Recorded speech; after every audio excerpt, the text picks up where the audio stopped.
Okay, so first, does anybody have any questions about the morning or about anything I've talked about with respect to clairvoyance before we go on?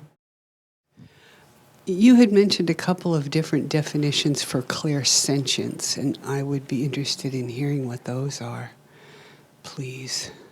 Okay, so the question has to do with what is clairsentience. The phrase itself would be a combination of clear plus sensing. And I think of it as clearly sensing energy in any of its modes. But it's interesting to pair that with mystics, because mystics often consider themselves to be the high and mighty of the spiritual hierarchy. And clairsentience is sometimes considered to be the most basic or most elementary form of clairvoyance. Personally, I think that a case could be made for all inner sense impressions having to do with a quality of touch, just like we use with the energy hands. And in an interesting way, that would parallel the development of the body, where all of our five senses may have eventually developed from the organ of the skin and therefore be related to a sense of touch, or at least a sense of vibration. So it is probably that contrast between the mystics and the idea of, a sort of basic sense of touch through clairvoyance that I was referring to. It's the quality of sensing energy. And maybe the best way to talk about it is there's a continuum from the simple experience of sensing energy in a room up to sensing the presence of a higher being or God consciousness, which is the thing that mystical types are especially interested in experiencing. Thanks. Mm-hmm. So I want to talk a bit about the chakras and how I work with them, the historical research that I've done. I mentioned something that I called the continuum of human potential. And the idea is that the continuum of human potential starts with a most basic immersion in physical experience or material experience, and then extends to some kind of connection with higher beings or powers or God consciousness. And it seems that in the Western chakra tradition, the chakras, as they are experienced in the body, are linked to this idea of a continuum of human potential. So the most basic chakra, the one that's called the root chakra, which is at the base of the spine, is said to correspond to survival and therefore have a strong connection to the physical body. And the topmost chakra is connected to spirit and cosmic consciousness. And then you've got 7 stages as you ascend. There are a number of different systems that describe those stages, and I want to talk about the one that I use. So in Leadbeater's teachings about the chakras, he talks about the spiritual powers that come with the activation of each chakra. And interestingly enough, he talks about them in connection with 2 of the subtle bodies. One is the etheric body, which is the body of life force. The other is the astral body, which is the body of emotion. And there's a suggestion that the mental body also has a chakra system, and that would possibly then also be true of any of the subtle bodies. And because there's such a strong parallel in his description between the etheric body chakras and the astral body chakras, that makes it seem likely that the same sequence of development operates in all the subtle bodies.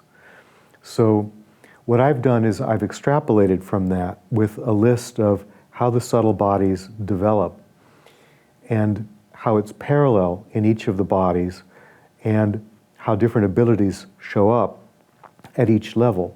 And it's still a continuum of human potential, but it's a little bit more advanced than the one that was brought out in Esalen, where typically first chakra was survival, second was sensuality and sexuality, Third was power. Fourth is heart-based relationships, love, compassion. Fifth is self-expression. Sixth is synthesis or integration, sometimes third eye. And the seventh is cosmic consciousness or some higher level of intuition. So the way that I think about it is the first chakra gives you the ability to experience a new body or the sense of being present in a new body. And an example of that would be when I had my first out-of-body experiences, which started when I was about 14. I didn't know where I was. I couldn't see or hear or feel anything. All I knew was that I was no longer in my bed asleep. And that's fairly typical from work that I've done on astral projection forums, helping people understand their experiences. People will have an experience of knowing that they're out of body and not having any understanding or other kind of sense experience associated with that. So I think of that as an activation of the first chakra. It just gives you the experience of being in a body. And because the experience of being in a body is related to material things and survival, in a sense, there's a cross-correlation with the idea of the Leland chakra system, which is the one that most New Age books draw from. So the second chakra is our sense-based experience of a body. It's the body starting to reach out into its subtle body environment and pick up impressions. In the same way, in the Leland New Age system, the second chakra is talked about as sensuality. So the idea is if you're able to experience an impression that you're not just in a body, but you're in a place, and start to pick up the atmosphere, the energetic atmosphere of the place, then the second chakra is active. The third chakra in the Leland system is sometimes power, sometimes motivation, and that corresponds to the ability to move. So if an astral projector is developing, let's say, the ability to move about in the astral body, then they would have to have the first three chakras active. The first one would mean being in the body. The second would be being able to pick up impressions of the environment. And the third one would be being able to move within the environment. And all of us, regardless of our level of spiritual development, have at least that much development in the astral body because we dream. And in our dreams, we have the experience of being in a different body, picking up sense impressions from that body and moving around. So, yes, just a second question here. What about interacting with the environment? Is that also the third chakra? That would be coming along with the second chakra sense. It's literally the body reaching out with its abilities to pick up information. But what about manipulating the environment? Manipulating the environment. That would be a combination of all three, actually, because you have to maneuver the body, you have to have some experience of what's going on outside of you, and you have to be able to move. So the fourth chakra has to do with compassion in the Leland New Age system. And in Leadbeater and in the way I think about it, it has to do with empathy. And it's our ability to sense the presence of other beings, to identify those other beings. So for example, a lot of astral projectors will find, beginning ones will find that they're in another environment, but they don't perceive other beings. And they'll sometimes believe that they're in an environment that is absent of beings. But it may be because the fourth chakra isn't operating. And this is especially true of some of the more techie, nerdy types of astral projectors. For some reason, their heart center doesn't seem to be as active as in other people. And as a consequence, they don't have the degree of empathy that even allows them to perceive that there are other beings in the environment. So if, for example, you're having a moment of connection with a pet, that would be a fourth chakra experience. Not necessarily in the the physical body or the etheric body, but possibly through the astral body. And this builds to the point where if you're traveling in the astral body and you encounter other beings, you can identify whether they are less developed than you are, equally developed, or more developed, where they come from, what their purpose is, and things of this nature. So then, moving on to the fifth chakra, question? Yeah, this may be a little more specifically for people that have experienced astral projection. That's fine. Sometimes when it happens, when I'm lucky enough to have it happen, I'll do like a reality check, and if there's other astral beings out there, I'll sometimes try to approach them. Sometimes they respond, and then sometimes they don't. And how would you characterize that, or how would that fit into how you're breaking down just the moving in that chakras? direction. Okay. That's a fifth chakra issue. So the fifth chakra is the ability to communicate with the other entities. And this also is typically a problem for a lot of the astral projectors that I've worked with on forums. They have developed the first three. They don't see the beings, or if they see them, they can't communicate with them. And part of the problem with that is the method of communication when you're working on the non-physical planes of being is a kind of telepathy, but it's feeling-based. And most of us are so developed in our mental bodies that when we communicate, we think too much in terms of words and concepts. And I actually had a set of lessons that occurred maybe 25 to 30 years ago where I learned what I call feel-think, which that's my word for the language of non-physical reality, where I was trying to talk with a being, and whenever I said anything that was feeling-based, the being heard me. And whenever I said anything, well, then I would get excited and talk about a concept, the being would say, I thought you were going to say something. They didn't get it at all. And this is typical also of that problem I talked about earlier with the friend of mine that had the strong consciousness sense developed, but was asking people their names when he met them online. A name is a concept, and therefore it can't be heard, so the beings will often ignore or turn their back on you. If you're thinking, one of the problems is we bring too much of our conditioned thinking into these experiences. So if we see a being and we want to talk, we start talking, but we're talking in words, and if the being doesn't respond, it's because they recognize that we're not able to communicate with them according to what happens on the higher planes. Or they don't hear us at all, or they're making an attempt to communicate with us, but it's not even like the mouth is moving and nothing is coming out. It's like there's no mouth, because we expect that as a part of our communication experience based on our conditioning. So the sixth chakra is the one that brings everything together. It integrates and synthesizes our experience when we're out of body, and I think it does the same thing at all levels of our being.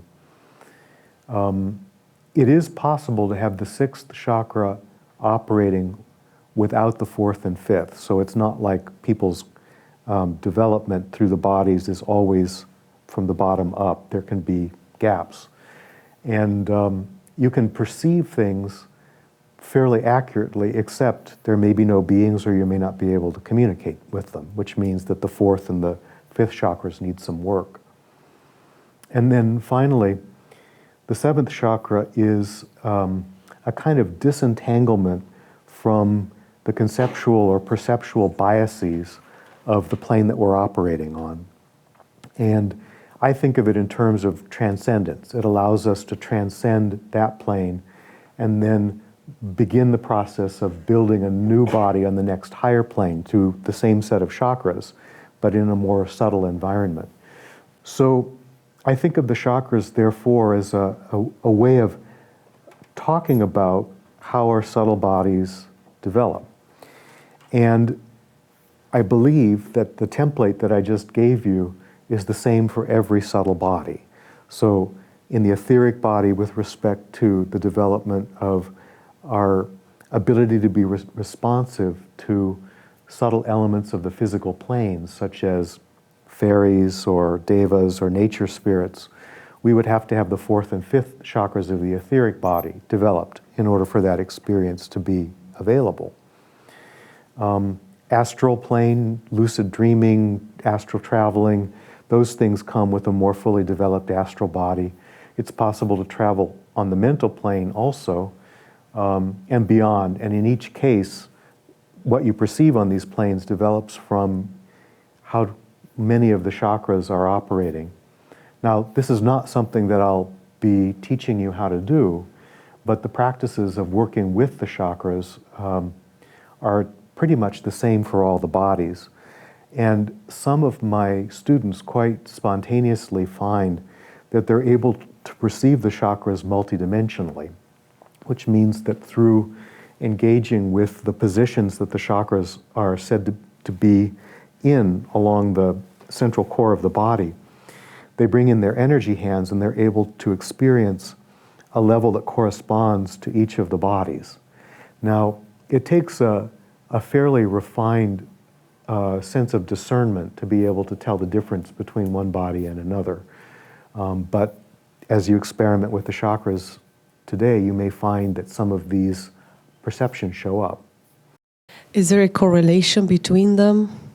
In the sense of if we have a lack of empathy at the lowest level, moves into the other level, like there is no empathy at other levels?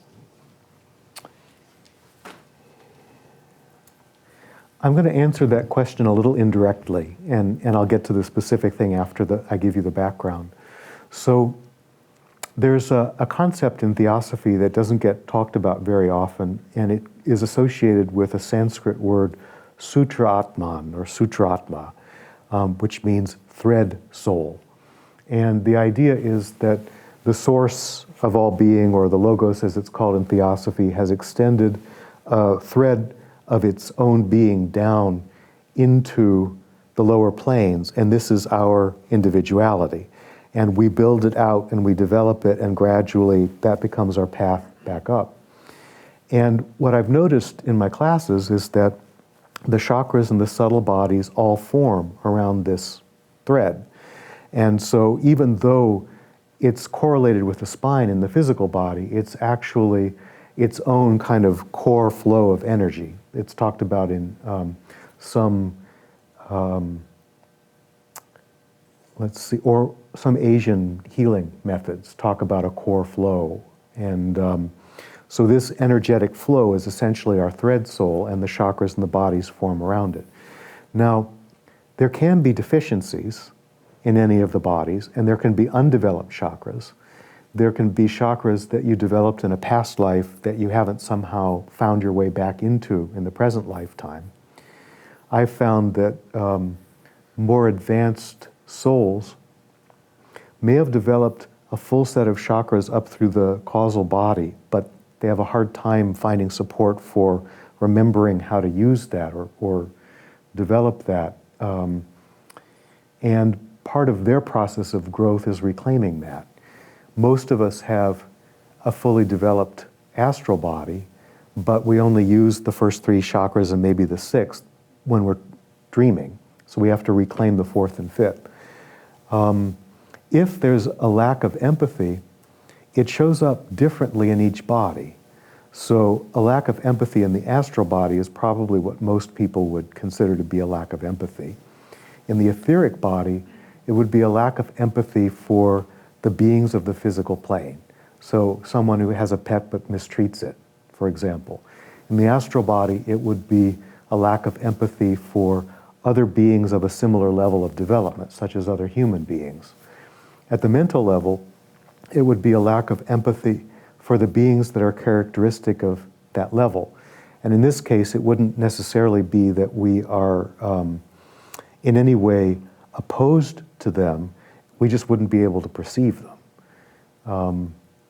But, I mean, some of us hate math, and at the level of the mental body, it's conceivable that a mathematical equation would have a corresponding form of consciousness, and that we would have no empathy for that. Okay? Now, it's funny to think about, and yet, within the Theosophical system, it's plausible. And I have actually known people who have done some study of higher mathematics where they passed a test, a very advanced test that no one else passed, as a result of listening to the mathematical beings tell them what the solutions were. And it wasn't just like telling them the end result of the problem, it was telling them all of the energetic shapes they needed to go through to get to the end. So it's not necessarily as improbable as you might think. But that would be someone who had a strong degree of empathy in the mental body. So you have to think about which body you're working on, and you have to think about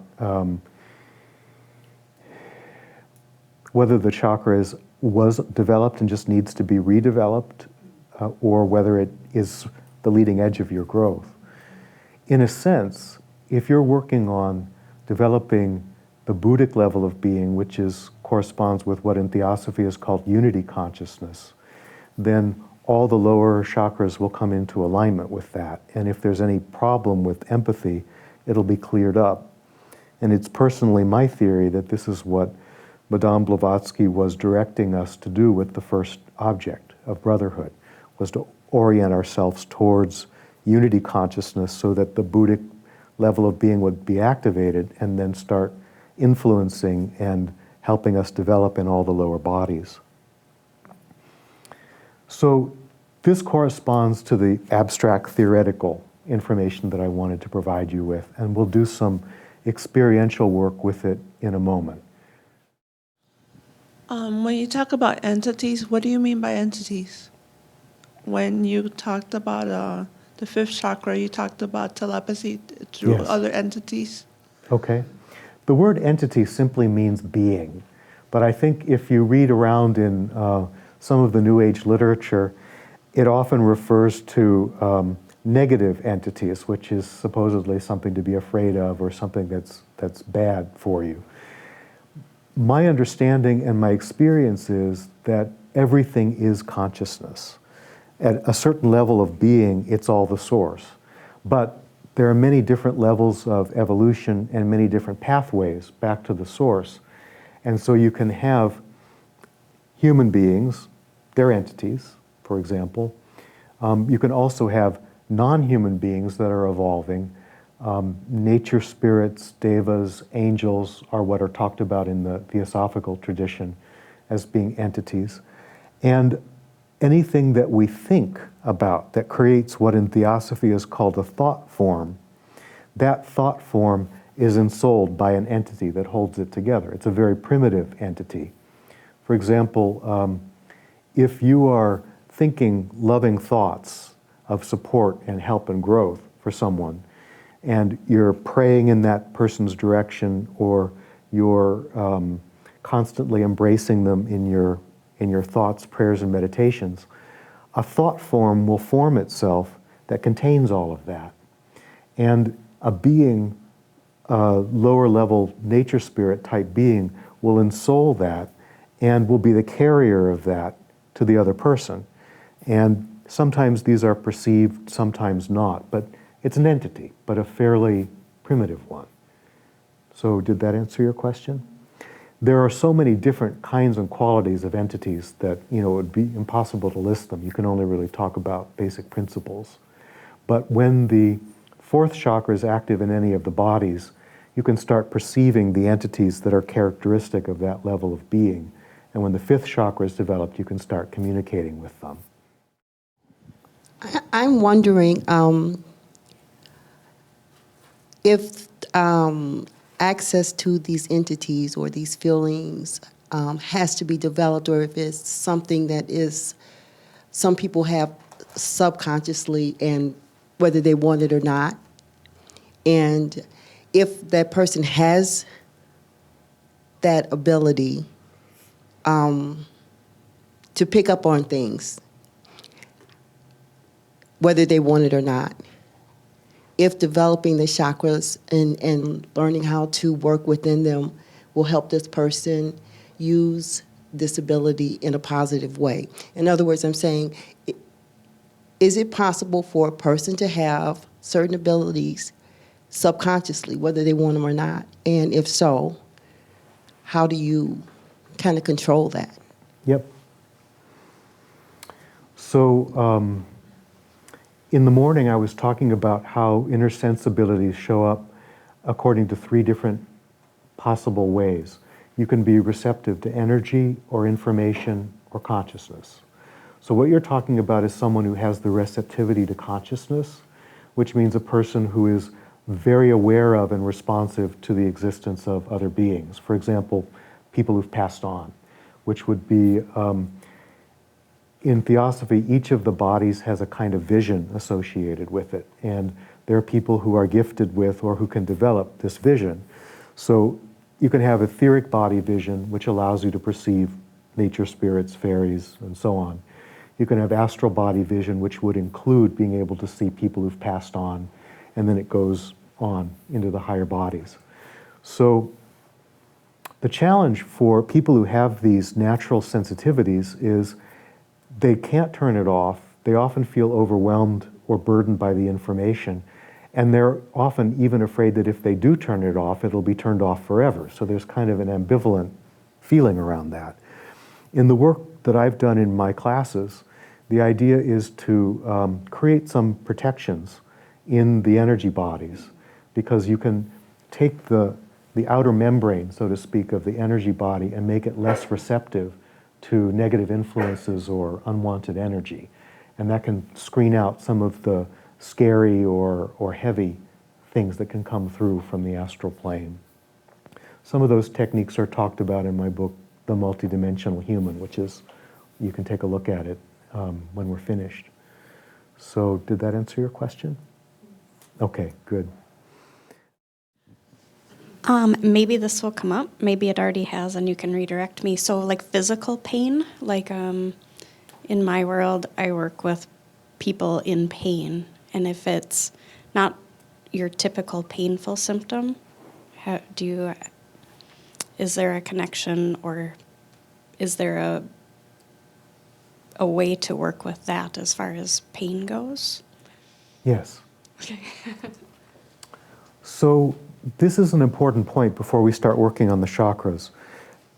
My preference would be to encourage people to do a lot of experimenting on themselves before they make any attempt to do this work with anyone else. One of the reasons that I feel strongly about this is there's a lot that we have to learn. Another one is, I think in many forms of healing, too much power is given to the practitioner, and everybody has energy hands. So what I do is, if somebody is experiencing a problem in one of the bodies, is I teach them how to use their energy hands to find out what it is. And then they've got something that they can take home with them and play with. And it's sometimes possible to come to an understanding of the source of the pain, which may not be only in the physical body. There may be an element of it in one of the subtle bodies, too. Occasionally, I'll read someone's chakras if they ask me to do it, but that's a very personal, intimate kind of thing, because you pick up stuff that I wouldn't want to tell a stranger, and a stranger probably wouldn't want to hear from me. So it's good to be discerning about how you make use of anything that I teach, and the best use that you can make of it is to encourage other people to experiment with it themselves.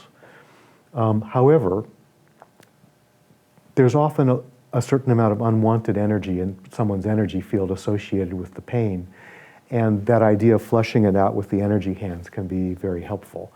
And if you're working with your hands with someone, you can also encourage that, or you can bring their attention to the fact that there's a knot or something of this nature. But again, my recommendation would be empower them as much as you can to find their own way of working with it. Anybody else? Okay, so I'm going to do a quick sketch for you of what we're going to do in the practice part. We're going to do our centering practice again, just as a way of resettling ourselves after lunch. We'll be summoning up our energy hands, and The energy hands will be working with us chakra by chakra. And for the first 5, it's a pretty straightforward experience. Now, you can pick up a lot of information about the chakras through using your energy hands. I'm just going to ask 4 basic questions. These are just things to experiment with, to see what shows up for you. You can look for a color. You can look for a texture. You can look for what I call a feeling tone, sort of the mood of the chakras.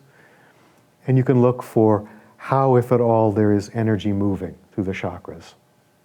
Now, in the beginning, all this is really designed just to help you use your energy hands to start getting inner sense impressions. So if you only get the fact that the chakra is spinning a little bit, that's perfect. If you get a color too, great. If you only get a mood, perfect. If you get all 4, fine. All of these things mean something, but we won't be able to go into all of the possibilities of what they mean. So this is really just giving you a taste of what your inner senses can pick up through the energy hands. Also, the chakras have their own story to tell about everything you've done to traumatize them. And Carla McLaren says they're incredible chatterboxes. So we're not going to deal with that aspect either, but it's something that can be interesting to explore if you feel like the chakras are able to communicate information to you. What we're going to do is we're going to, size. 5 questions then. I had forgot to mention size. What we're going to do is adjust the chakras according to what could be called their ideal functioning. So this is a gentle way of encouraging them to develop in the best, healthiest possible way, regardless of whatever condition or state they might be in right now. So I'll be asking you with the energy hands to reshape the chakra to be somewhere between 2 and 4 inches. If it's too small, there's a kind of tightness and not a lot of room for expansion or growth. And if it's too large, it's kind of diffuse and there's probably energy leakage going on there in some way. And I'm going to ask you to ask the energy hands to give it a color, and the colors are the traditional rainbow colors that start with red in the first chakra, orange, yellow, green, blue, indigo, and, well, actually indigo is a question, and violet. For the first 5 chakras, this is fairly straightforward. And it should be understood that the color is a symbolic message to your chakras to let them know to help you heal and support you in any area of problem in the physical world and with the physical body. And that'll be the red color in the first chakra. Any area of sexuality, sensuality, sense experience in the second chakra, and so on. And I'll remind you as we go chakra by chakra what you're working on. Remember that the energy hands come from this causal level of your being, and they know more than you do.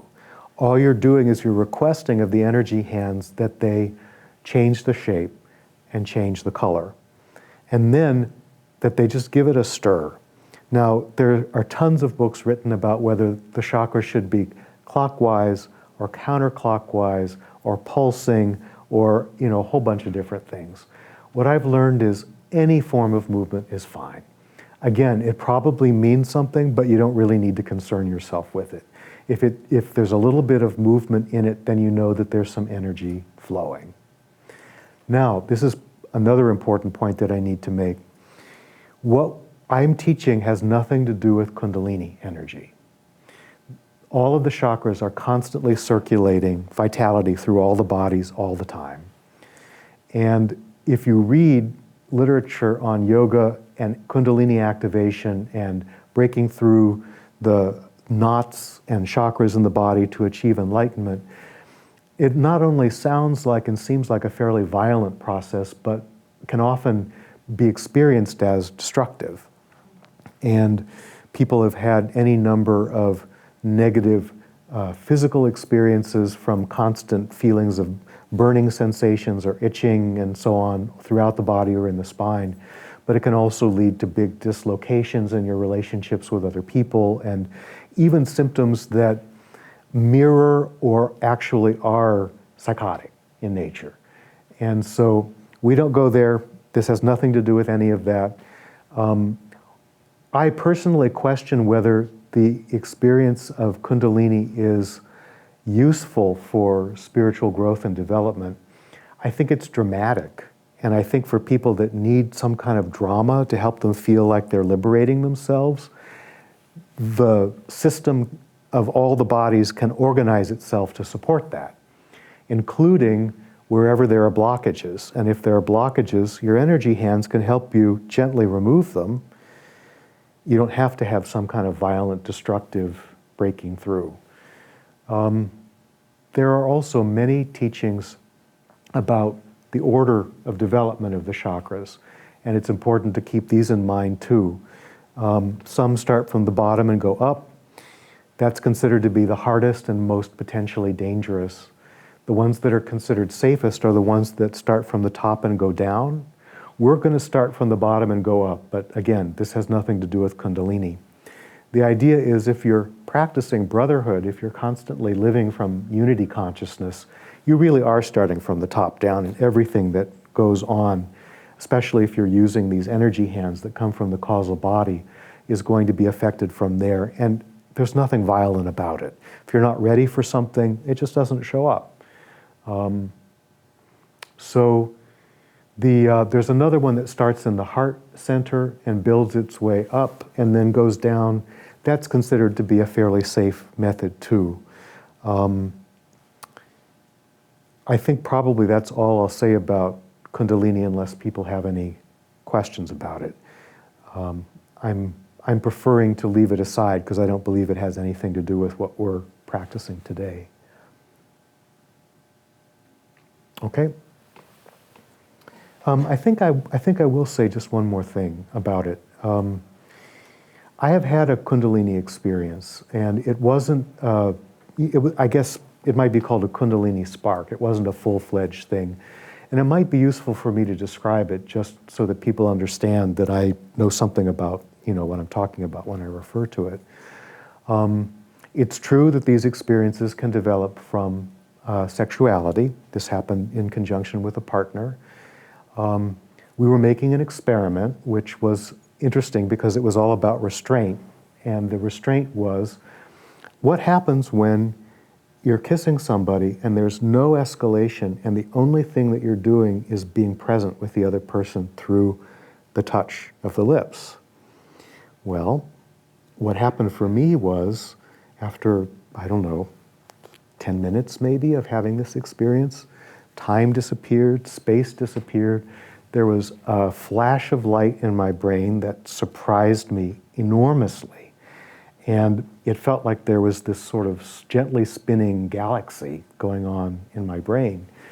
It wasn't painful. It was very blissful and ecstatic. It was very surprising. And for 3 or 4 days afterwards, everywhere I went, light was like a plasma. It was like something I could see. It was like rolling and dripping off of everything. If I was walking out in nature, it's like there was this liquid light happening everywhere, just rolling off of leaves and flowers, and it was very, very beautiful. And it disappeared, and I let it go, and I never tried to go there again, because I assume these things happen for a reason. And I think a lot of times when people have problems with them, it's because they get ambitious. They have a plan. They're going to try to make something happen. So I feel blessed by having had that experience. If it happens again, I'm open to it. I'm not afraid of it. And it's nice to know that there is something real behind the idea of Kundalini, and that some of the teachings behind it are useful. And I wouldn't go there. Although that little experiment I made with my partner is well worth trying under the right circumstances. I think what we'll do is we'll do the first 5 chakras and talk about it and take a break, and then we'll do the last 2 chakras because they have a different structure from the first 5. So have your eyes closed and have your attention focused inward.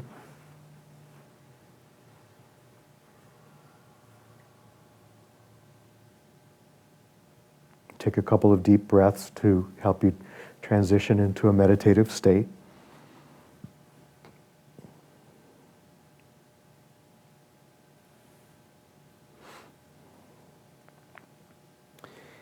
So the centering practice begins with finding your witness platform using the imagery that you came up with this morning. And a witness platform is an emotionally neutral state that you're able to visualize as a place with a wide view, that's the witnessing part, and that has a definite sense of a platform underneath you that creates an experience of grounding.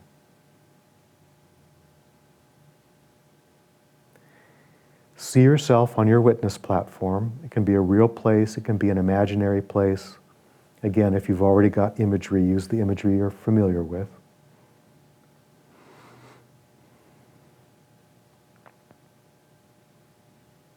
And notice the experience in your body when you're in this emotionally neutral place.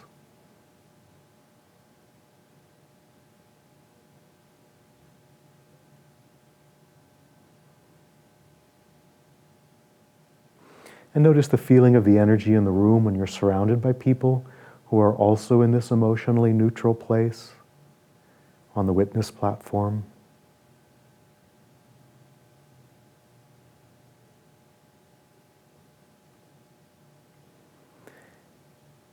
And remember, off to the left of your witness platform is a landscape or an energy field or a state of consciousness, however you want to experience it, that represents your limited self.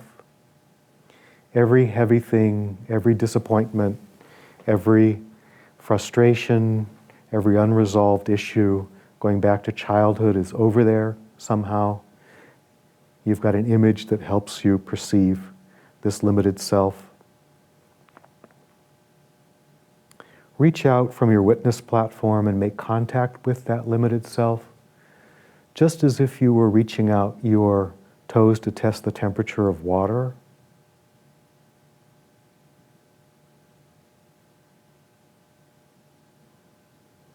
And notice how it feels in the body when you're in touch with that limited self, how it's different from the witness platform.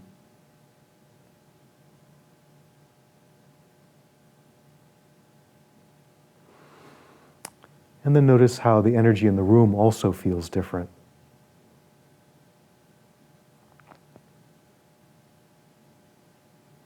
And then let go of that connection. Bring your focus of attention back to the witness platform. Feel a sense of relief. Allow the emotionally neutral state to reestablish itself.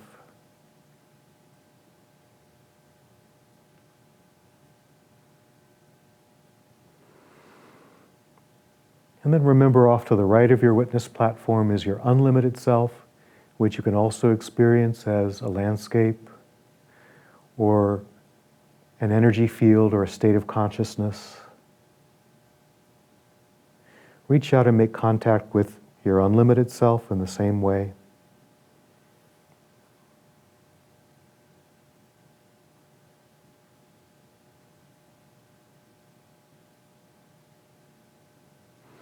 And notice how that changes your experience in the body.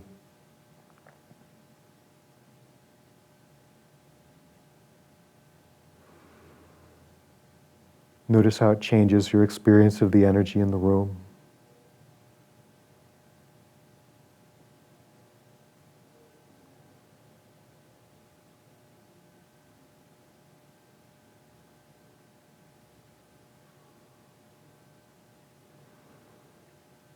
And then bring your focus of attention back to the witness platform, keeping your connection with your unlimited self.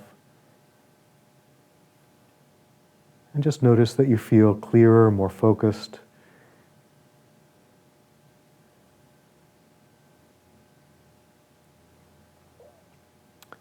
Become aware now of your physical body here in this room. Because we've done some inner sense work already, you may find that it's a little easier to sense the presence of the energy field that surrounds your physical body. Just be aware of it. If it helps to light it up with a bright color. Do that. You might want to notice where the outer edge of the energy field is. Could be close to the body, a few inches away, a few feet away. It could be as large as the room.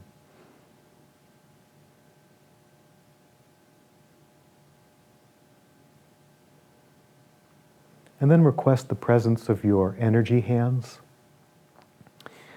Hands that are able to rest on your shoulders or on the top of your head. They come from a higher level of your being, the causal level of being, the soul level. They know more than you do. So the idea is to ask them to do various things and learn from watching them to do these things.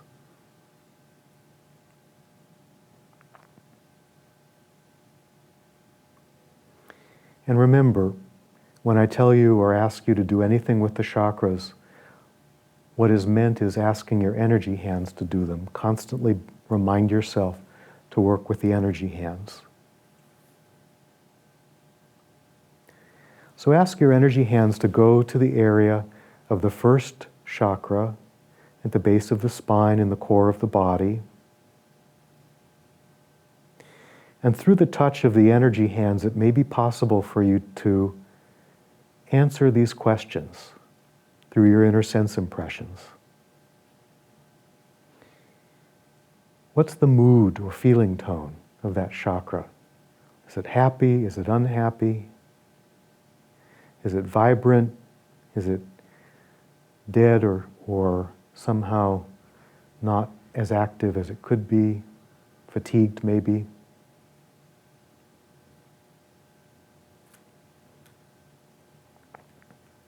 And see if you can get a sense, or the energy hands can show you how big that chakra is.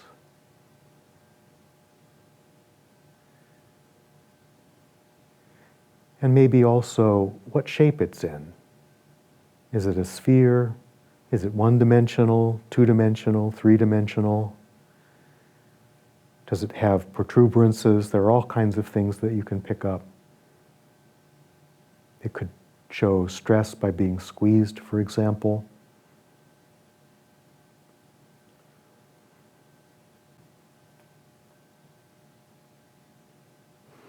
And is there a color or a set of colors associated with that chakra?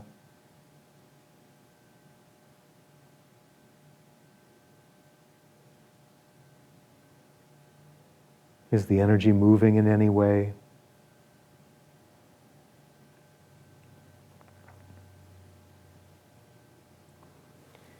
Now, the energy hands can work very quickly. And I'd like for you to make the assumption that once you pass my instructions on to them, they've done the work, whether you see or understand it or not, because some people may not so easily perceive images. Ask your energy hands to shape this first chakra, which has to do with physical survival, in the direction of its highest, best functioning. 2 to 4 inches across, perfectly spherical, bright red, vibrant, and some form of energy moving. For example, one of the fingers in the energy hands could just give it a little stir.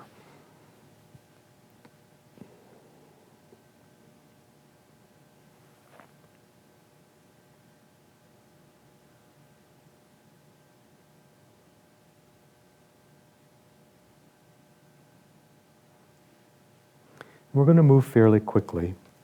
So ask your energy hands to move on now to the second chakra. This is in the sacral area or the genital area, same core line of the body. Once again, the energy hands can help you see the shape, the size, the color, the feeling tone, or how the energy is moving. Gather some quick impressions. This is the chakra that has to do with our sense experience of ourselves in the world, and also sexuality, pleasure, and so on.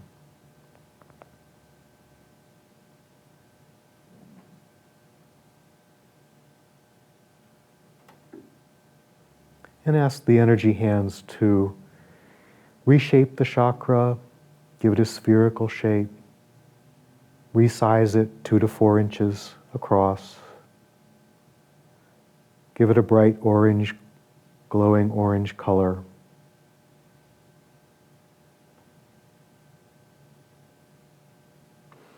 And give it a stir.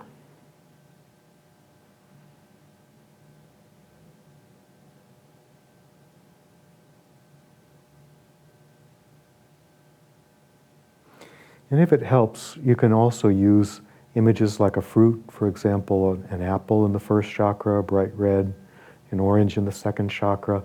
That makes it, the visualization, just a little more concrete. Especially if you're not finding it easy to visualize things.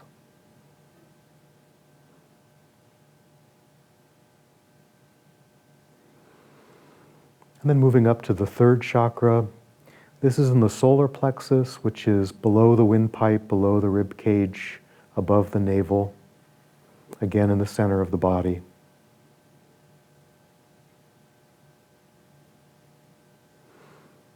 The same questions apply here. What's the size? What's the shape?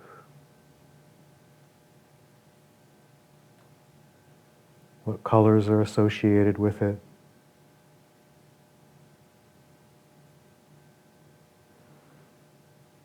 What's the feeling tone? How is the energy moving?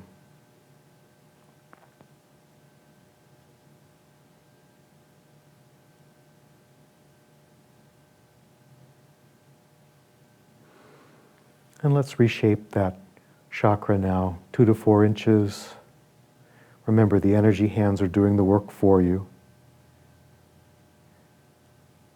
Nice, vibrant lemon yellow color. Perfectly spherical in shape. Giving it a stir. Visualizing a perfectly round lemon, if that's useful.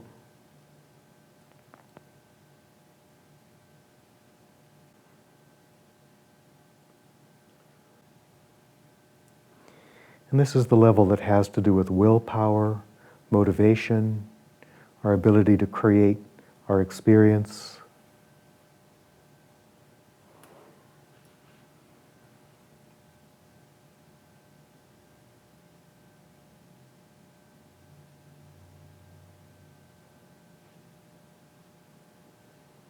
And then let's move to the heart center, the fourth chakra, in the center of the chest.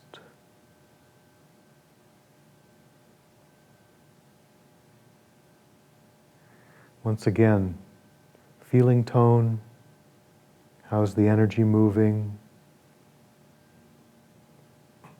size, shape, color.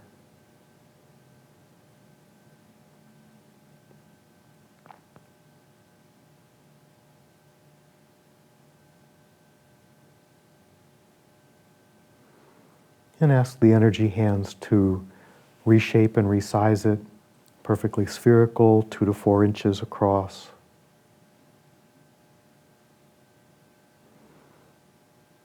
A nice emerald green color.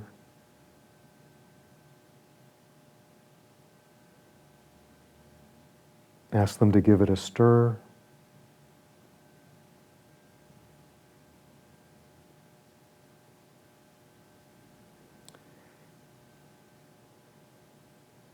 This could be a larger than usual, perfectly round and very sweet lime, if you like.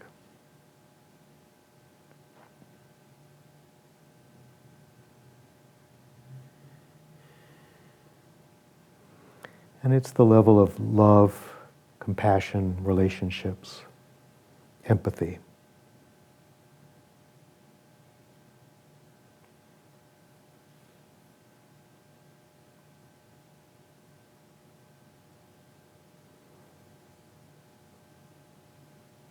And then move on to the 5th chakra in the throat. Ask the energy hands to get some idea of what's going on with that chakra in terms of size, shape, color, feeling tone, energy movement.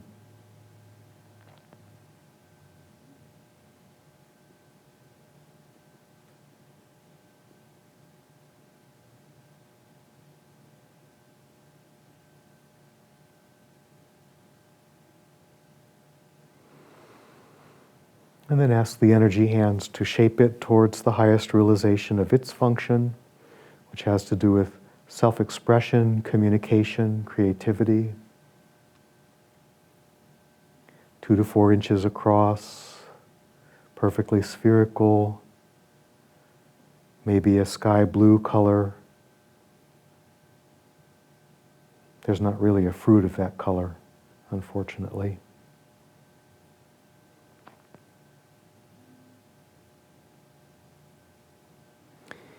And have them give it a stir to get some energy moving.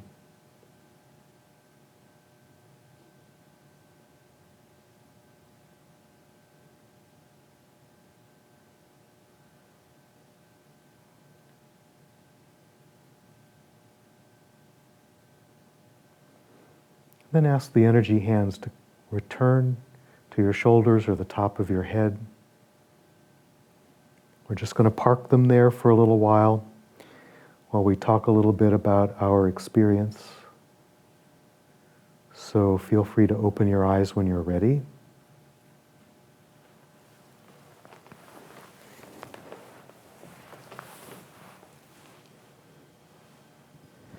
Now, ordinarily in my classes, we might spend a whole class on 1 or 2 or 3 of the chakras. Really, all I'm trying to do today is introduce you to the idea that the energy hands can help you sense something and explore the chakras and also shape them towards the highest realization of their potential. So I apologize if it seemed like I was moving too fast, but we'll have some time later in the afternoon where we can go back to one chakra that really interests you that we can explore more deeply and do some deeper healing work with. So questions, noticings. There was one other thing I wanted to say.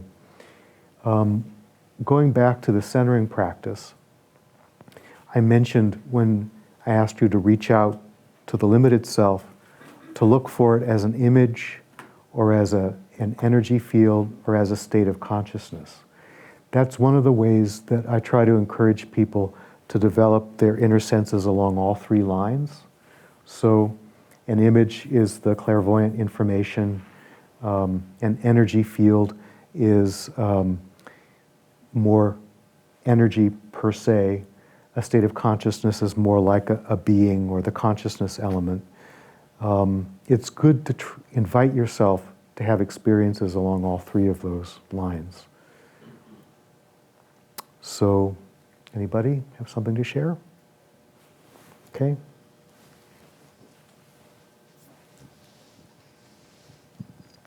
Just very concrete, how far are they from the physical body? Or how close? How far are... The chakras from the physical body. Tell me what your experience was. Did you have an experience? Yes, pretty close to the physical body. So they're... In front, in back? Oh, in front. To the side? To the front, in front of the physical body. Okay, so on the surface? Or on the surface, or a little yes. bit out from there? Pretty much on the surface. Okay. Maybe a little out, but... It doesn't really matter. Mm-hmm. I'll tell you in a minute why I asked my questions. There is a core flow in the body. It can be aligned with the spine. It can go through, you can experience it as going through the center of the body. It can be experienced at the front. In some cases, that may be a bit of information about something that you need. For example, if it's too far behind you might be buried by something. If it's too far in front, that could mean another kind of misalignment. I would say for today, it's not that important. But from the way you asked the question, I wanted to check to see which body you were experiencing. Because the etheric body is experienced anywhere between the surface of the skin and about 9 inches out. And so if you were experiencing it at the front of your body, you were probably looking at your etheric body chakras, which is good. I mean, that's a good beginning point. You're not, the astral body goes out to about 18 inches, but you're probably not going to experience your chakras out here. But there are people who might want to divorce the experience of the chakras from the physical body because it helps them visualize it more easily. That would be the case for somebody who's approaching this more from a mental body perspective. And again, that's perfectly legitimate. Another question? Or comment or sharing? Yeah. You had mentioned earlier about the size. It could be pretty large sphere, it could be very compressed and smaller. Is there a meaning behind any of that based on size? Yeah, I have found that people who are constantly questioning their safety, who have experienced some kind of trauma, who are victims in some way, will often experience chakras being very small and tight. And it's a matter of, you could say hypervigilance on one side, or self-protectiveness, or survival orientation. And there's not a lot of room for them for the energy to circulate. On the other side, this is often especially true with the heart chakra. People who are doing a lot of service on behalf of others, who are in healing work, or who have families, especially young families, their heart center can get very, very large because they're constantly projecting out this love and compassion. But it can exhaust itself that way too, and can sometimes show itself as being squeezed in one or another direction, deflated. There are all kinds of ways that an exhausted heart chakra can show up. The idea is if you size it down, you're not diminishing the amount of love you're putting out. You're just making sure that you don't pump out more energy than you can actually keep regenerating within yourself. So that was my experience. It was the heart chakra, and it was huge. And we both work together, and so we're both in the healing professions. Yeah. And so it is, and we've brought in some of this work because for what we do, it's draining sometimes, and we want to make sure we protect ourselves, but still be there for our patients as much as we can. And so, so that's what I noticed was it was just so big, and yeah. My so suggestion is call on your energy hands. And I don't know if we'll have time for this, but there's, in Theosophy, there's a higher self than the causal body, and it's called the monad, which is considered to be our highest self. And I've been experimenting in my groups for the last couple years with what I call the higher energy hands. Basically, they're energy hands that have the capacity to completely surround you, and they come from this monadic level of being, which is one step away from God consciousness. They have an unlimited supply of energy. And so if you're calling upon them to support you in the process of supporting others, you're not necessarily drawing on more energy than you can, manage with the mental body, and you're also inviting the universe or the source itself to participate in the healing process, and then you won't run out so Thank easily. you. Sure. Someone else?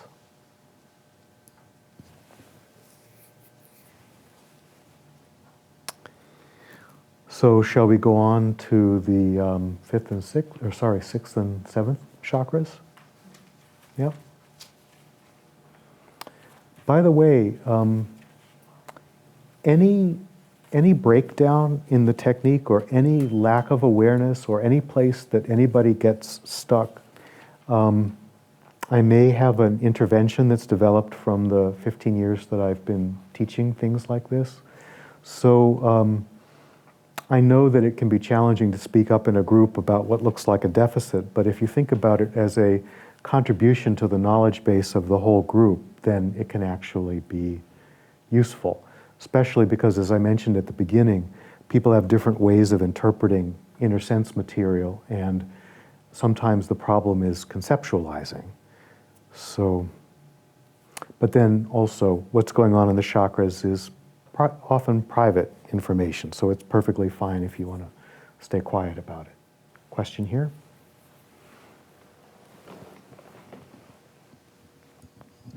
Hi, I hope I'm not asking questions that were answered this morning. But my chakras were internal. And I'm wondering, was that, I mean, I saw them inside my body. Is that? That's the most common experience. Is Yeah, it? that's perfectly fine. Oh. Yeah, the question that I answered earlier was about more unusual circumstances that people might experience. But yeah, and I didn't talk about that this morning. And you know, even if you want something reviewed from this morning, that's perfectly fine. So, anybody else? Yeah. Karen, the spinning is this direction, is not this direction, right? See, any movement is fine. Okay. And there are all kinds of theories about whether, you know, men's chakras spin one way and women's spin another way, and or I mean, whether you could have, yeah, exactly. And my understanding is it's not important. The only thing that's important is that there's movement of some kind. And also, you know, the mind wants to get involved, and it often wants to interfere. And so if you've got an idea or a concept that they should all be going in one direction and then they're balanced, you're not listening to your energy hands, because the energy hands, you have to assume that they know what they're doing, and they also have to assume that, that the chakras are doing what they need to do for things that you may never think about. So it's usually better to let this higher level of your being decide how to interact or interface with them than to have some concept of the way you want things to be. Another question?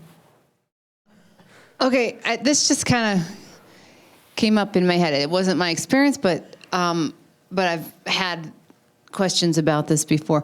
In your experience, can a chakra become completely blocked, like just shut down, or are they always on some level moving? Because otherwise, I mean, I don't know. Does that make sense? Oh yeah.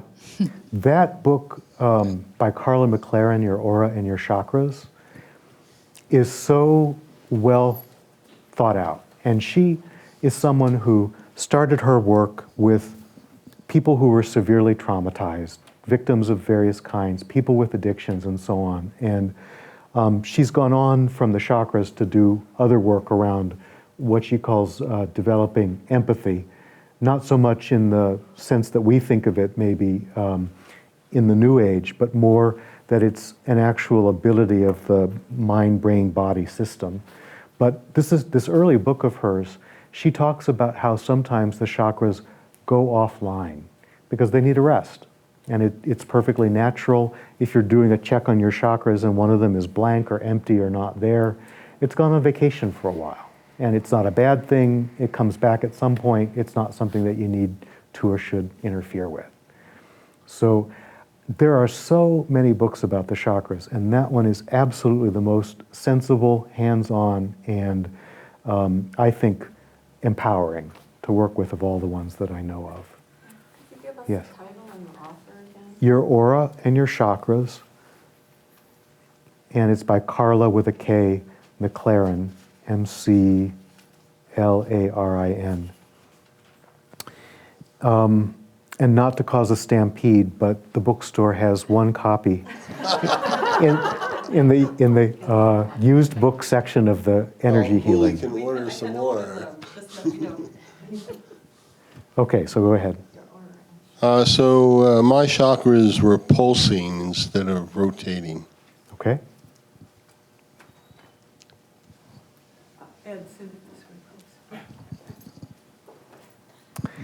You know, sometimes all you can say is, that's nice. I mean, it means something or it doesn't mean something.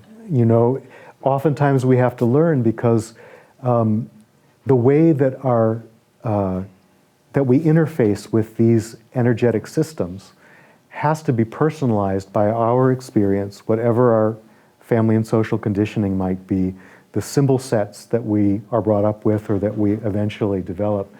In a sense, just like interpreting dreams, the same image can mean something different to people in a different culture or from a different, generation. And we just have to sometimes watch and look and wait, and then maybe something eventually helps us clarify for ourselves what it is.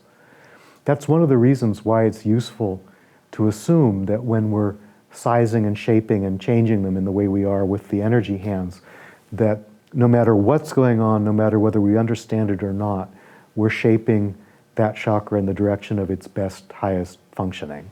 And then anything beyond that is a subtilization or refinement of your inner senses and of your ability to interpret the experience. It's certainly not a bad thing. So, yes.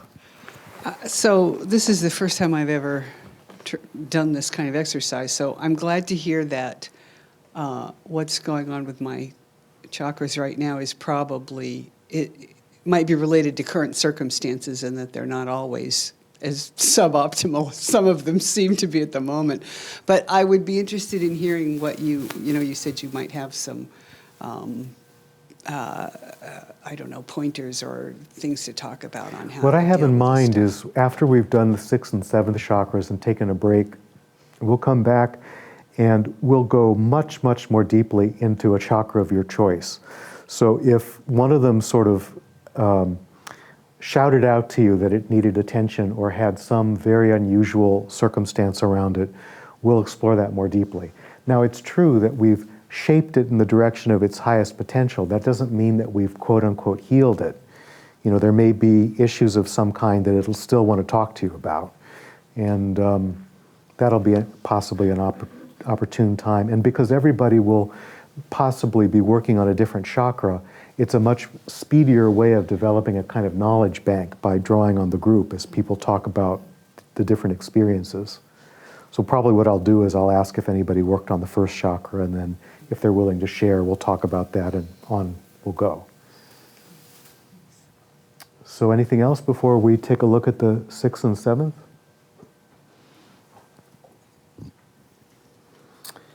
Okay, so my experience in teaching about these two chakras is different from what you'll find in most books.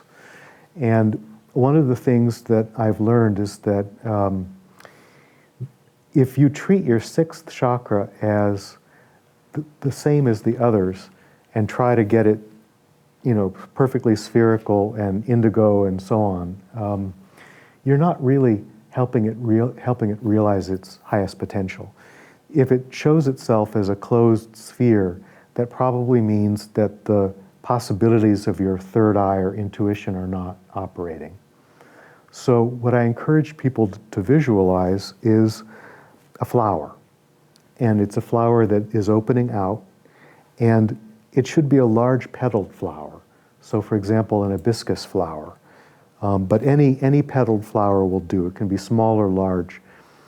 There are a couple reasons why that's useful. One of them is you can choose whether you want to have it active or not.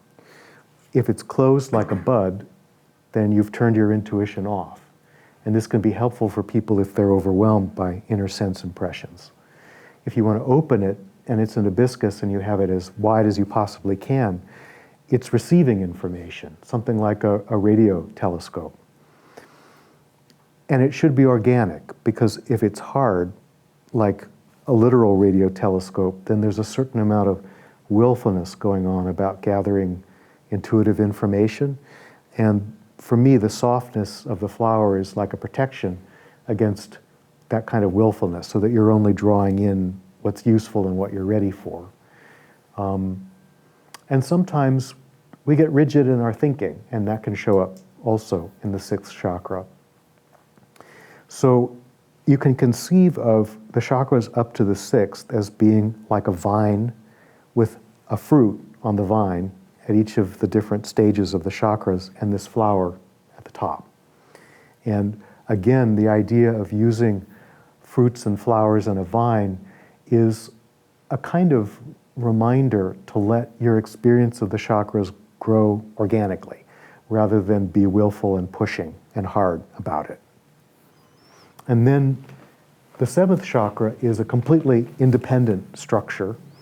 It's not connected to the vine. It's not a flower above the flower. The way that I perceive it in terms of its optimal functioning is, you know, a gas burning stove. It has got a burner in the center, and that burner has flames that come up on all sides, which can make a point. That's the way I see the seventh chakra. It's like a gas burner, and the gas is coming up. There's a flame. It can show itself up show up in other ways. I've seen it upside down on people. That usually indicates that they have some strong beliefs about how it's not a good thing to open up the chakras. But if it's up, the things that we'll look for are whether the flame is a complete circle, because it could be that some of the elements of the burner are not operating, like only half of it, or there might be a chunk missing. We can also look at the height. If it's high, that usually indicates that you're reaching for or that you have the ability to perceive higher level intuitive information, or you could be exhausted by it. You can have the energy hands actually adjust the height of the flame. And then finally, the color of the flame is variable. Violet's the one that we'll use today, but in my classes, we've experimented with a kind of deep blue color, which somehow really strongly enhances the ability of the mind to focus on what it's doing and to have a kind of not only one-pointed mind, but openness to intuitive information. White, if you run white light or ask your energy hands to adjust a white light on the seventh chakra, it's a special kind of spiritual protection. And if you run it with a rose color, that's an invitation to radiate and live from unity consciousness. So, and there are many, many variations of that I've experimented with. All we can really do today is just suggest the opportunity that you can experiment with it. As far as colors are concerned, if it looks yellow, you're burning off impurities. That just means that there's stuff gathered up in the system that just needs to be burned off, and it'll eventually turn blue or violet or one of these other colors. They tend to be pastel colors in the rose-purple range, usually, or white. So it's important to understand that you may see something different from what I've said when you look, and that if you're going to shape it towards the highest realization of its potential, in my experience, the images that I've just given you are the most helpful. If your energy hands want to shape them in a different direction, learn from that and bring it up if you want to. I'm not trying to impose my personal vision on anybody. I just have found this is helpful. I'll give you an example. If you want to have a more active dream life, close down the sixth chakra so that you're not thinking, and open the seventh chakra. And that leads to dreams of a higher nature instead of just processing. If you're having trouble with sleeping at night, turn down the seventh chakra and close the sixth chakra. If you're looking on problem solving in dreams, turn down the seventh, open the sixth. I mean, there are a bunch of different variations that you can experiment with. So, questions? One here? Just wait. My question relates to color. I see an emerald green when what does that indicate? I can't say for sure. As I mentioned, there's not a universal relationship between colors and symbols and so on. My guess since the green color is a healing color, that you're carrying around with you the intention of, in all actions, coming from compassion, coming from healing, wanting to inspire some form of empathy and so on between yourself and other people. What you could experiment with is, if the energy hands want to change it to another color, how does that change the way you view the world or the way other people experience you? There's nothing, I mean, I wouldn't suggest that anybody try to run the color of, what comes out of your faucets when they've been working on the fire hydrants in your neighborhood. That sort of muddy rust brown color through any of the chakras. I mean, that's, but there's a lot of room for experimenting. If a color that isn't a part of one chakra shows up in another one, that can sometimes mean that you're a little mixed up about your priorities. For example, if your heart chakra shows up as yellow instead of green, maybe your version of love is telling everybody what to do and what's good for them, because that's a third chakra thing. I mean, they don't, when you learn the symbol system, they can tell you a lot of information, but you have to kind of play with it and experiment and be willing to and open to learn and grow, and to hold on to whatever you learn lightly, and to follow principles instead of books, because there are books that will tell you it's this, it's this, it's this. And my experience is it's what you need to know about how to work with your own individual energy bodies and chakra system. I'm usually loud enough. So just to reiterate, for the sleeping, did you say to turn down the 7th and the 6th Yes. chakra? Just turn them down a that's like asking for deep, restful, dreamless sleep. Okay, and then to be able to have more vivid dreams, to close down the 6th chakra and open up the 7th. Right. That would lead to, how you can have just sort of ordinary, mundane dreams about the world. Mm-hmm. If you open the 7th and close the 6th, those dreams are probably going to be more about higher realms. Okay. Was there one more you shared? Because I didn't get that. Well, there were various ways of tuning out intuitive information. If you feel like you're overwhelmed with it, that's actually something I'll lead you through in the practice. Great. Thanks. Okay.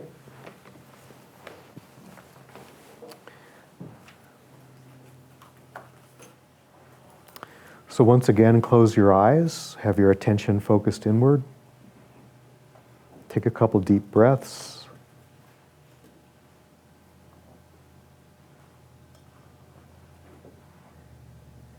And once again, request the presence of your energy hands, or remind yourself that they're present either on your shoulders or resting on the top of your head.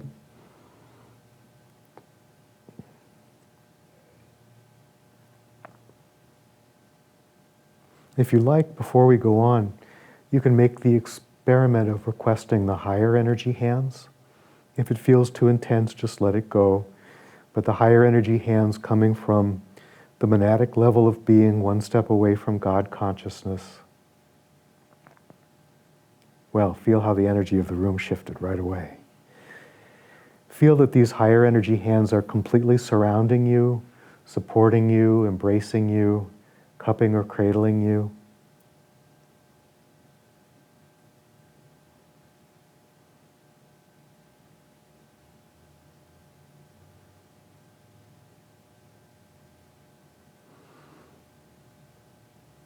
This actually is another thing that's very useful to do if you're having trouble sleeping. These energy hands come from a level where everything is just learning and growth. There's no good or bad, there's no likes and dislikes. Everything is a part of your evolution back to the source. So there's a lot of forgiveness of self and forgiveness of others that can be experienced in the connection with these higher energy hands. And that's one of the best things to do before you fall asleep at night, is call them up, be surrounded by them, feel at peace with them, and drift off into that peace for the rest of the night. Now you can use these energy hands to work with the chakras too. If you want to make that experiment, go ahead. If it's easier to visualize and stay connected with the soul level or lower energy hands, that's also perfectly fine.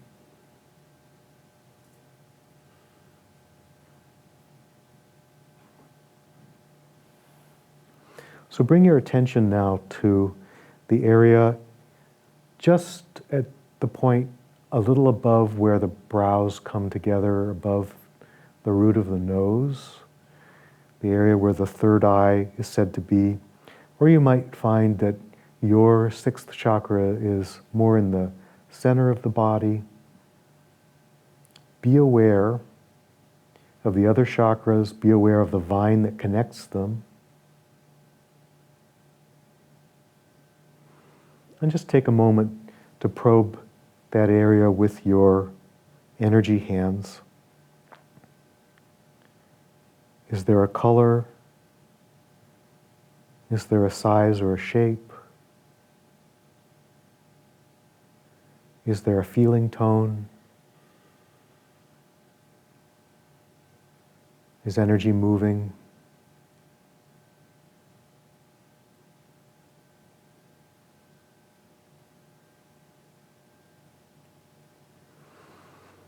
And when you're done with that, ask your energy hands to shape this chakra towards its highest possible functioning. And let that be a large flower like an hibiscus flower. Any large petaled flower will do, where the vine comes up to your forehead and the flower opens out from your forehead. And the flower should be a white flecked with gold.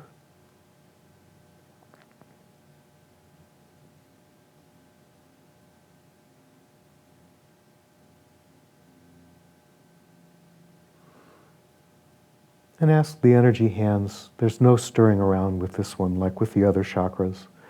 Ask the energy hands to show you what it's like to close that into a flower bud.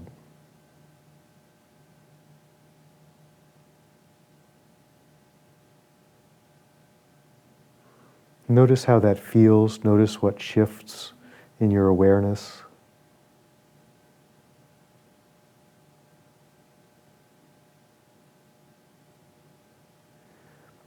And then ask them to open it again, as wide as you possibly could be comfortable with.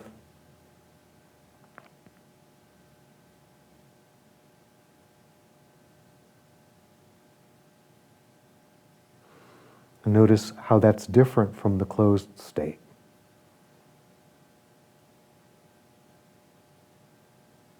Some of you are already drifting off, I can feel it. Maybe a little too open.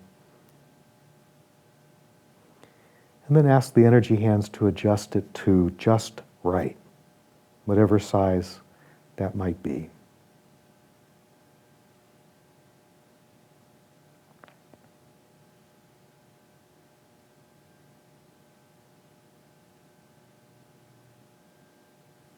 So the gold flecks represent something that I call cosmic wisdom energy. Basically, the idea is to have the sixth chakra be open to that, but not overwhelmed by it. And the whiteness is a symbol of only allowing the information that's really for your highest good to come in.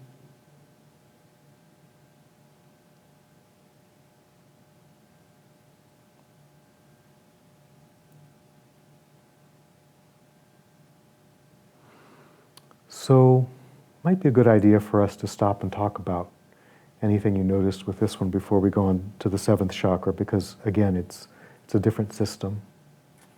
So when you're ready, open your eyes. Your energy hands can just hover around you somewhere, holding you.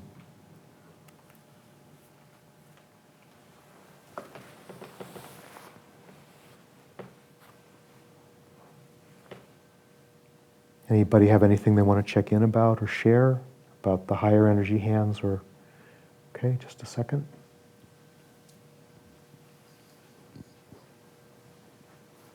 I'm just going to turn that into a full stretch, but okay. Oh, I actually been looking for an answer to this for a little while. Okay. So, and it just happened now, so it's valid.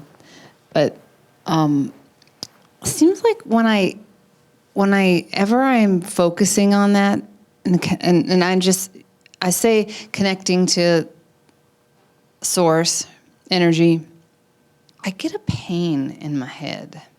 It's not, and I try not to call it a pain, and I sometimes I'll describe it as just like a pressure, but it's right there, you know. So I've kind of identified it in that, at least in that sixth chakra area.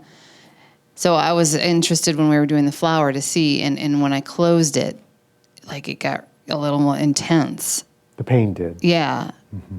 And then I thought, oh, well, when I open it back up, it's going to go away. But it kind of went away in the middle of it, and then when I got to open it, I felt it again.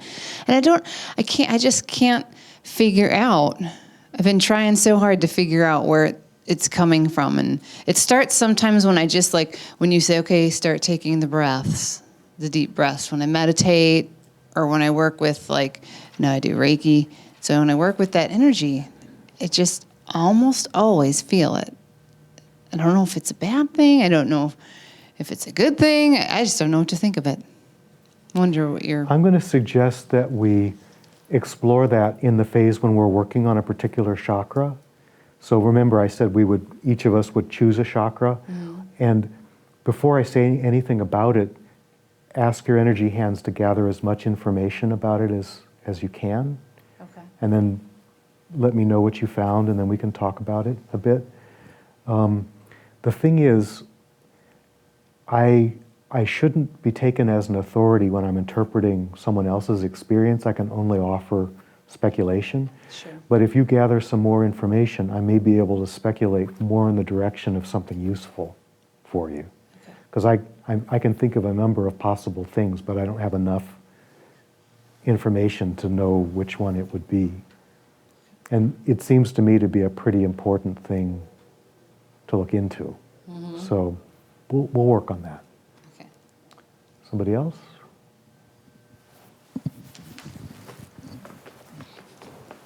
Well, I was just luxuriating in the feeling of that openness of the petal, and that's when you said, whoa, there's maybe some of you are going too far. And then there was a point when you told us to close it, and I felt such intense sadness. It's like I didn't want to close that. Mm-hmm. And then when you said open it back up again to where it feels comfortable, I kind of went into the middle area, and I said, well, maybe that's about just right. Mm-hmm. Okay. What I've often found is that for people who are deeply psychically and spiritually sensitive, it's so easy to get overwhelmed with the information that comes. And it's also so difficult to shut it out, because the fear is that if you're successful in shutting it out, you won't be able to let it in again.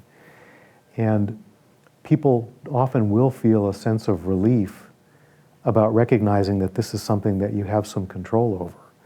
You can close it when you need a rest, and you can know that you can open it again when you're ready. The energy hands can help you do that. Okay. I think it was that fear that I would lose it. Exactly. And that was maybe that feeling of sadness that, oh my gosh, I don't really want it to be shut. Right. Okay. But if you need to have it that way sometimes, then you can do it intentionally. Exactly. It's a choice. I've got a question about just the appearance.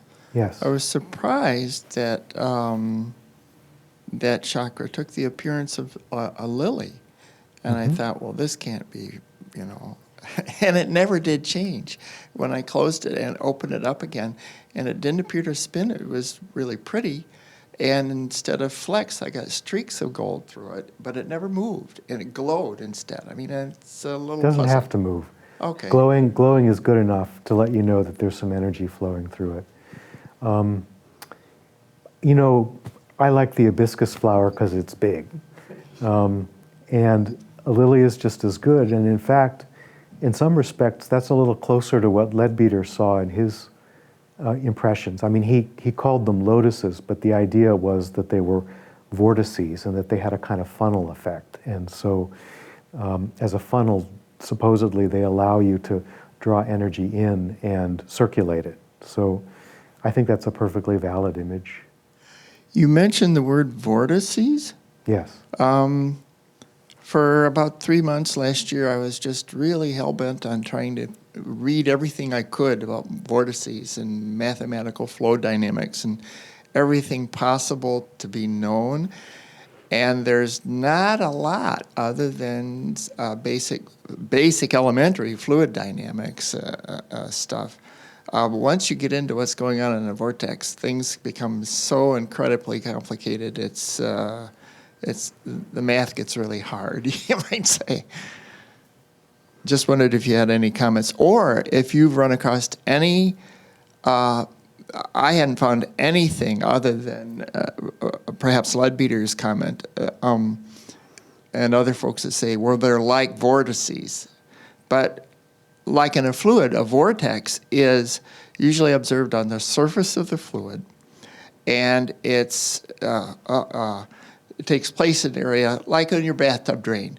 All the water in the bathtub is part of that vortex. It's all moving. That's why if you try to stir it and to go in a different direction, it'll go back to what it was, because the whole tub is moving.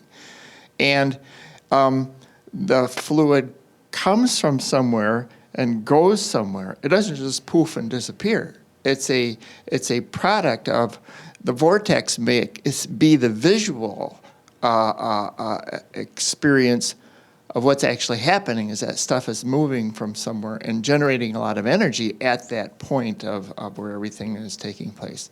Just wonder if you've run across other material on that. Actually, no, but I'm going to suggest that you sometime ask your energy hands to open up the 6th chakra of your mental body and see whether any intuition or inspiration comes from that. Obviously it's a worthwhile question. I was getting some interesting visuals as you were talking about how we think of our etheric body, for example, as being a self-contained unit, but it is a bubble within the matter of the etheric plane. And according to Leadbeater, each chakra is a vortex that allows for transmission of energy cross planes. Just like a vortex in a bathtub is allowing the water from the bathtub to go down to a lower level, so to speak. So I think it's interesting to think about the etheric level of being as matter, etheric matter that is everywhere, that has a bubble in it, and that there's an interactive relationship between the inside and the outside that the chakras have something to do with, and that this vortex dynamic may be related to in some way. But that's probably about as far as I can go. It's not something I've thought about or explored. Question here?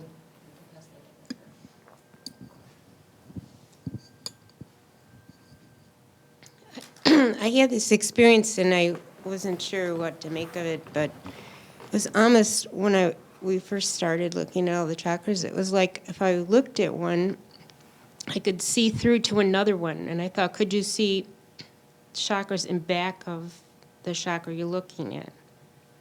Yes. That would be one way of experiencing the chakras in the different bodies. And this is an interesting question too, which I won't go into a lot, but the problem of how to organize information that's perceived multidimensionally. So if you've got, let's say, 4 chakras, one for each of the bodies, etheric, astral, mental, causal, and they are all occupying basically the same space, but there might be a way in which one of them is a little larger than the other that can help you perceive the difference. Which way are you perceiving it? Is the larger one the most material and dense one, and as you go in towards the center, they become more subtle? Or is the outside one the most subtle one. And either way of perception is completely valid. It depends on how your mind wants to organize the perceptions, because they all overlay each other. So for you to make a distinction between chakras and the bodies, you saw them related on this plane, but they could also be related like this, or they could be clustered like that.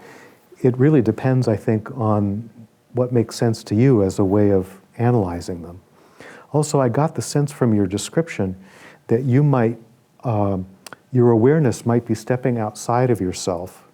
You got that right. Yeah. And I think it's just from a long sense of doing it is, like if I'd be looking at someone else or something, I go to my witness platform, even when I look at my own. Yeah.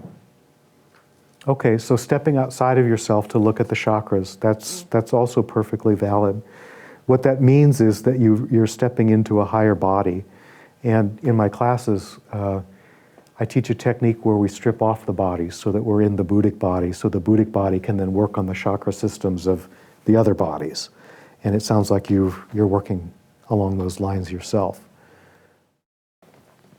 Okay. At the most dense material level, do you agree with a lot of the others that say that there's the in the material physical plane, the connection of the third eye with the pineal gland? Well, I don't go there. There's a lot of argument about that, and in my book Rainbow Body, it's something that I had to refer to a half a dozen times because of the different teachers and the different versions. There are two different traditions where the pineal gland is associated with the third eye. There's another one where it's associated with the crown chakra, and there are some variations where they are mixed and merged, so to speak, into a sort of super organ, and the seventh crown chakra is something completely different. I don't personally find that it's useful or necessary to relate the chakras to the endocrine system, but I think it helps people understand that there's an impact between the energetic centers and the subtle bodies and the physical body by realizing that there may be a place that the chakras are influencing or talking to in the physical body. And I think that's very important for people who are doing energy healing. But my focus on the chakras is developing the higher bodies, so it hasn't been a relevant question. Yes? I was able to open up the flower almost backwards, but not all of them opened up that way. But when it was time to close them, I saw darkness. Okay, I need a little more clarity. The only chakra that was a flower was the sixth chakra. Sixth, So yes, what were the you sixth. experiencing? Yes, the sixth. When it was time to close the sixth chakra, I started seeing darkness and I got kind of scared. Oh yeah, okay. I don't think you would have gone unconscious, but it's an indication that consciousness really does change when you affect the chakras. I was talking about how if you close that chakra down, it helps you sleep. So you were getting a message through that darkness that that might be useful for you as a way of quieting down the amount of information that you're taking in or the amount of activity going on in your brain. Now tell me, what was it about backwards? It was just when you said to open up the flower, it was starting to open up way back. Oh, okay. So when flowers do that, it usually means they're done. You know, it's like they're going to turn into seeds and so on. That was probably a warning from your higher self or your energy hands not to stretch it beyond the point that's just right. Because that can be, I don't know whether the word is damaging or not, uncomfortable. So probably for you, asking the energy hands to find the level of openness and closeness that's just right would be useful. I just want to make a comment on, the different parts of the body, like the endocrine system and things like that. So we're physical therapists by license, like that's about it for what we really do at the clinic. We think that the body heals itself. We're just there to kind of listen and do whatever the body wants us to do. We're just a little assistant. But I have found that to start to talk to patients about chakras and energy work and those types of things, it's a really nice bridge to get them into the system. Yep. So I just want to tell you, you're absolutely right. By experience, we get this every day. Like if we didn't have that bridge, I mean, we'd probably get like maybe 5% of our patients that might be on board with what we're doing. But the bridge helps us get into it. And then once they're into it, they're like, okay, we don't even care about that body part anymore Right. because all this amazing stuff is happening. But we kind of need that little bridge just for them to even be open for it for some patients, Yep. the majority that are coming Yep. from Western medicine Well, origins. this brings up an interesting question because are the chakras real, quote unquote? And one way of thinking about it is that it's a model for interacting with the operating system, which could be purely material, purely physical, but it gives us a way for turning up and down the dials. And if states of consciousness are only some balance of hormones and neurotransmitters, to have an ability to create a state of consciousness that's supported by that, by visualizing an energy center somewhere along the spine and working with it to get a color, is a pretty amazing thing. Because otherwise, we wouldn't have access to that operating system in the same way that if you're booting up a computer, there's like a moment that you have to press a special button to get into the system that allows you to adjust things that the operating system normally doesn't get you into. So for me, I mean, I know what I experienced with the subtle bodies, I know what I experienced with the chakras. It could all be brain stuff, but it's a kind of modeling of the brain that gives you a sort of power of talking to different levels of experience and consciousness that may have an effect. So the hormones that are produced by the endocrine glands could actually be influenced by thinking about the chakras. So it's not something negligible to Absolutely. think about. Okay. First of all, thank you for the meditation. From my experience after opening up the sixth chakra, all this energy just kind of came out and was coming from the seventh chakra out, and then you ended the meditation. So my question to you is the energy coming from your body up, or are you being pulled from the divine consciousness, the universe? Is it coming up or down? Which way, is the energy going? Because mine felt it was just going out. It was pretty cool. Well, this idea of a sutratman or thread soul or core flow, I think energy moves in both directions. There are practices that I've done that involve clearing unwanted energy, like we did earlier, sending it down the grounding cord. The idea really is to think about that thread soul extending all the way from the source down to grounding us in the core of the planet. You can send information and energy up or down, depending on your need. Probably it's a little bit like those cables where somehow energy and information can go both directions simultaneously without interfering. As far as the idea of going out, you're talking about the sixth chakra flower? After I did that meditation, then I just felt all this energy in my body, and then it went from the sixth to the seventh and just out. Out, Yeah. okay. It's almost kind of like having an out-of-body experience, but all this energy I could just feel going out. Oh, all right. I think that was an invitation to open up to a higher body. Okay. That's my guess. So what you were calling out was really sort of like opening up or activating the first chakra of the next higher body. Okay. And you wouldn't have necessarily gone out of body here in the room, but your perception may have shifted to that higher level. Yeah, it did. Okay, let's Thank you. continue, and we'll take a break after this next little practice.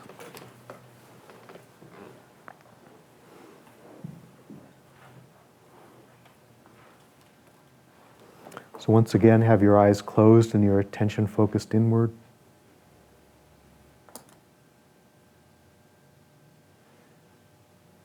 Take a couple breaths. Be aware of the presence of your energy hands.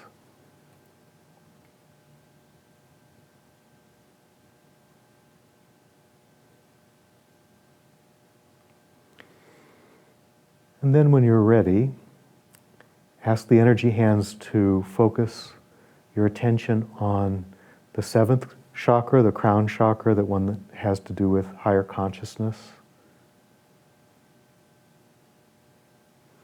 And again, you can gather information about what's there. Is there anything there? What's its shape or color? What's its condition?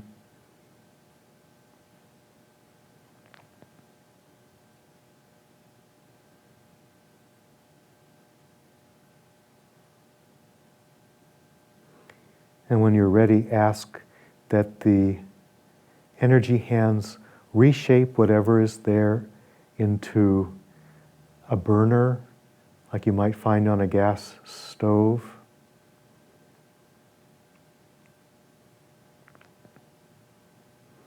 And ask that the energy hands help there be a little energy flowing through that seventh chakra so you can see a flame, and the flame is continuous all around the circle.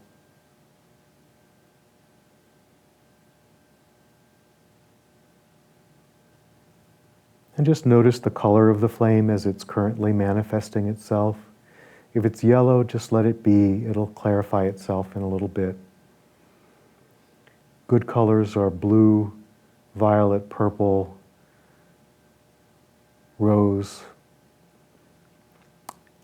possibly white, but that wouldn't be the thing that we would most want you to experience right now.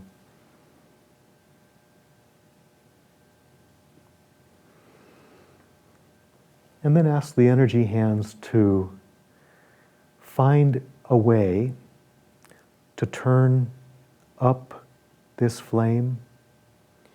You could imagine that it's like a kerosene lantern and there's a handle, but don't turn that handle yourself. Let the energy hands do it.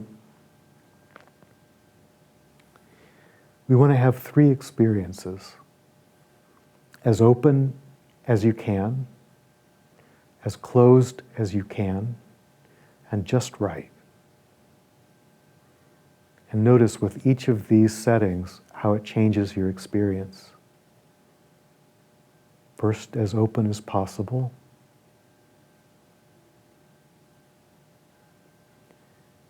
Then as closed as possible.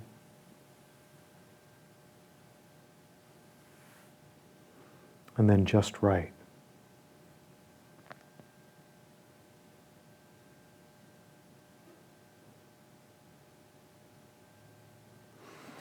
And this might go a little too quickly, but just to show you that it's possible, ask the energy hands to change the color to that blue color and notice what you experience. This is the color of high mental concentration with intuitive support.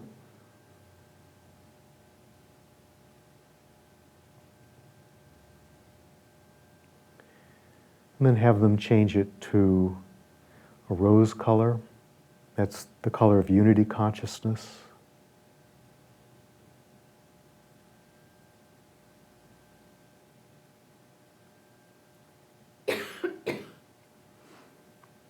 And then have them change to white, which is a color of divine protection.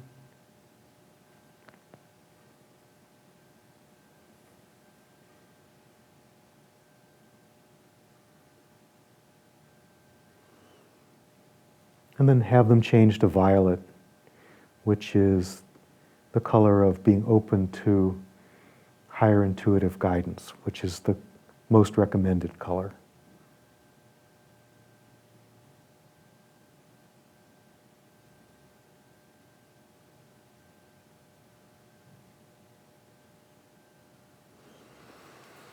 And then when you're ready, open your eyes. Now, if you got nothing more out of that than something felt different each time you made a shift, that means that your inner senses are working for you, and you can explore it more deeply another time.